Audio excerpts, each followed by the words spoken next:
Hey, so I don't really know what I want to say, except that I've been thinking about two video logs. One which has to do with femininity, masculine spaces, and also one which pertains more specifically to me and how I feel about my gender and how it relates to trans experience and all that crazy stuff. Um, I had a really powerful experience when I was in New York City. And I went to an art gallery opening which featured prints from Original Plumbing, and Amos Mack, the photographer for Original Plumbing, was there. And I I was with some friends of mine, and we walked into the space. And I know for me personally, like, it was the first time that I had been in a physical fucking space where everyone looked like me. Like, you walk down the street every day, and no one looks at you, and everyone looks at you and they're like, what is that? Who is that? I don't know what that is. Oh my god. And I remember talking to a friend, and they were wearing some crazy outfit or something, and they were talking to me, and they're like, I was walking down the street and everyone was looking at me, and I had that moment where I was like, wait, not everyone gets stared at when they walk down the street. So it was crazy to walk into that space and be like, I'm surrounded by similar people, and me and the friends that I was with, we stood in this middle of the room, and I wanted to like fucking cry. It was really intense, and it was kind of like, you know, I felt very visible as who I was. I felt visible as a trans person or visible as a third gender. And it really struck me. And I guess is kind of like because of the overwhelming emotional response that it had on me. In that moment, I understood everything that I was missing in my day to day life.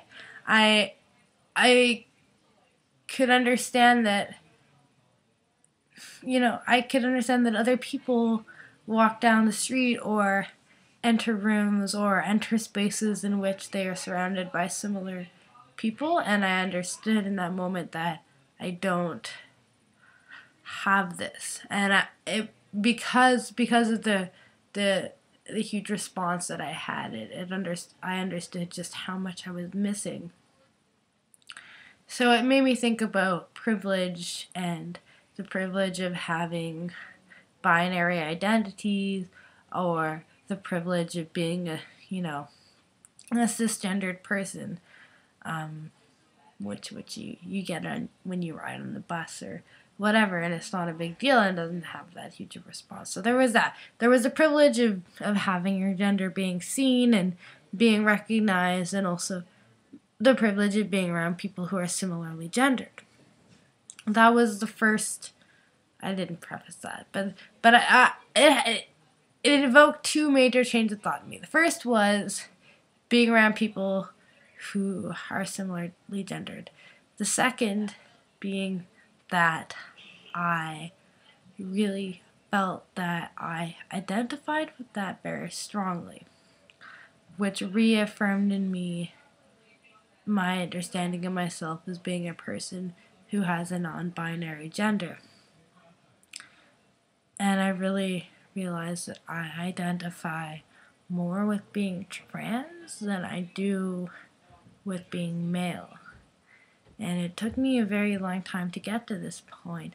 But I guess I could say that I feel like a trans person who is not male identified, which makes me genderqueer. Like, I just feel trans. Like, I haven't spent my whole life being, I'm a boy, and I don't feel like if I was male, if I had a male body, that everything would be like honky dory or whatever. I just feel like a trans person, and that's kind of weird, I think.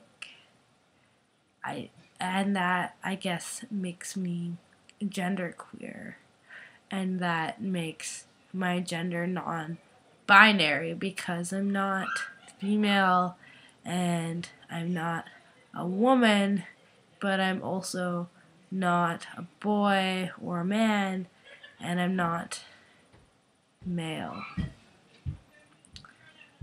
And I don't know where I was going with that.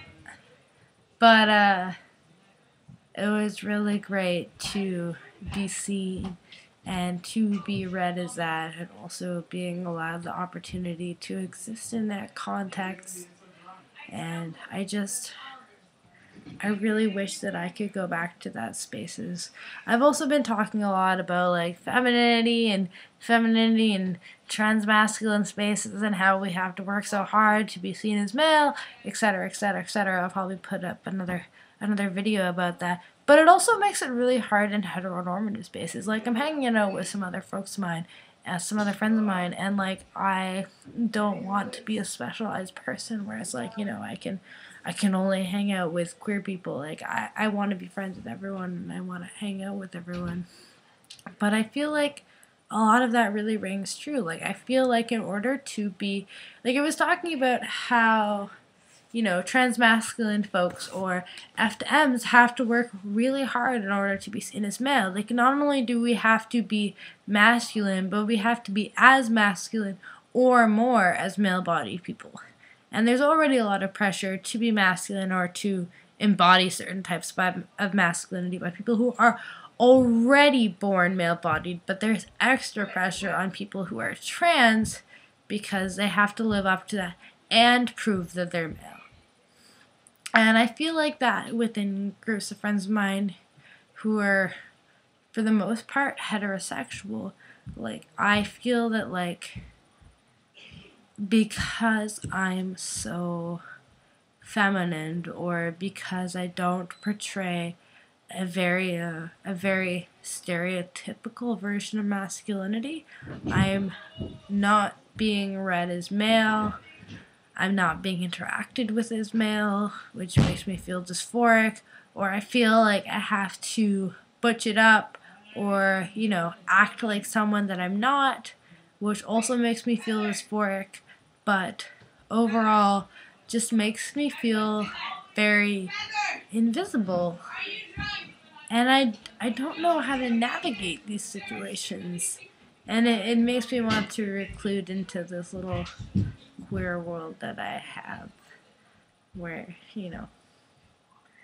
I can paint my nails if I want to and still be whatever the fuck I am. So, yeah, it's very complicated. I have a lot of thoughts. But I think I'm going to leave it at that. So, good night, folks.